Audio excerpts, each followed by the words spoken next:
Hey y'all, let's talk Love and Marriage Huntsville. So, the season finale just aired, and shockingly, I'm at home on a Saturday night. And it was so good. I kind of feel like this may have been the best episode yet, and I hate that it's coming to an end.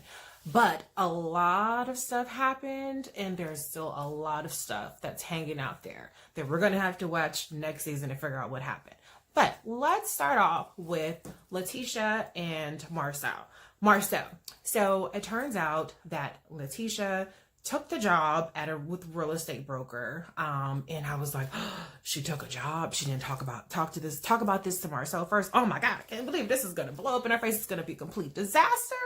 But luckily for her, her job came with the perk of getting her husband to be able to bid on a hotel project. And so that was something that was able to grease the skids quite a bit.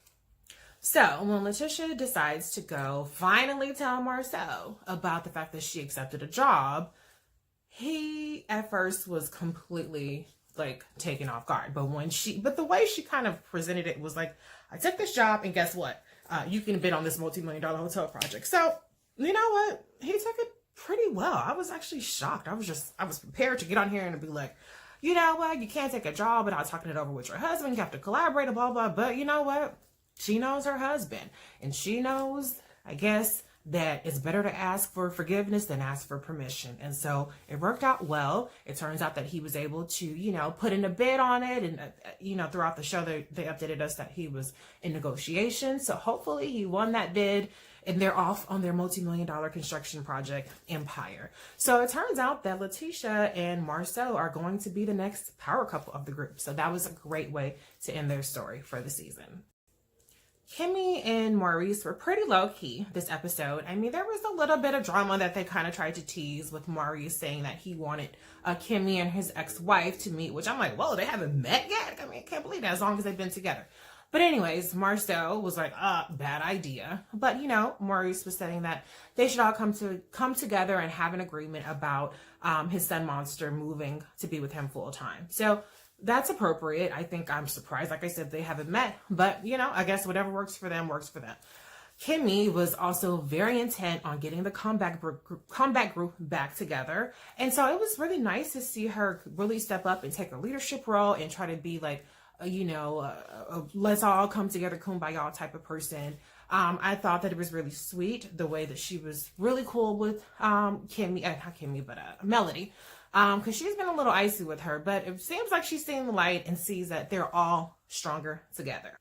But despite Kimmi's best efforts, Melody was not really on board. Now, she did soften up because earlier in the episode, she was trying to kick them all out the deal. But I think by the time that she heard the pitch between Kimmi and Maurice and Marsau and Latisha, not so much, she kind of, thawed a little bit, the little iciness. But you know what? She has so much going on with Martell that she was just really like, I don't even know what's going to happen with my relationship, let alone happen with this group. So it looks like the comeback group is probably no more unless they all stay in their lane.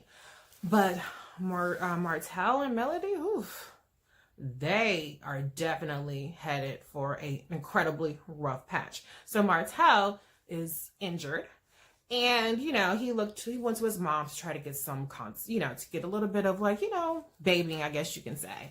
And his mom, had some interesting stuff to say to Martell.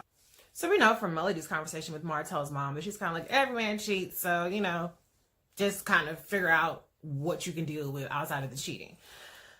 She kind of expressed similar sentiments with Martell. He just doesn't get it. I mean, whatever. I've ragged on him enough. But you know what? When he is getting ready to go under the knife, that's when things really come to a head. And Melody breaks the bad news to him that, listen, she wants some time apart. And you know what, Melody? You go, girl. Why leave a man when things are going good, even after he cheated on you? Wait.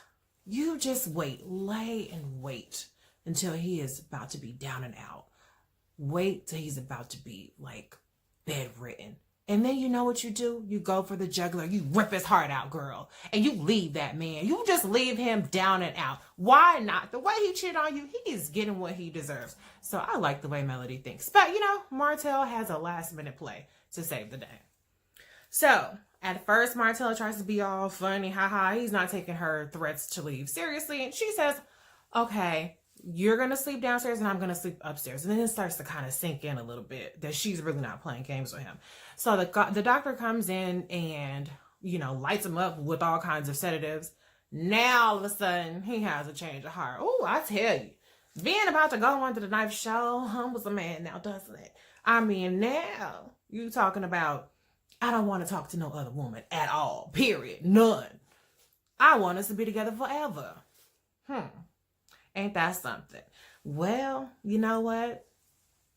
Time will tell. Melody definitely seems torn. And when she called her mom was not all super gung-ho. She was very realistic about it. So the Holtz, it's TBD. But Martell, if he can actually be serious, maybe they can work it out.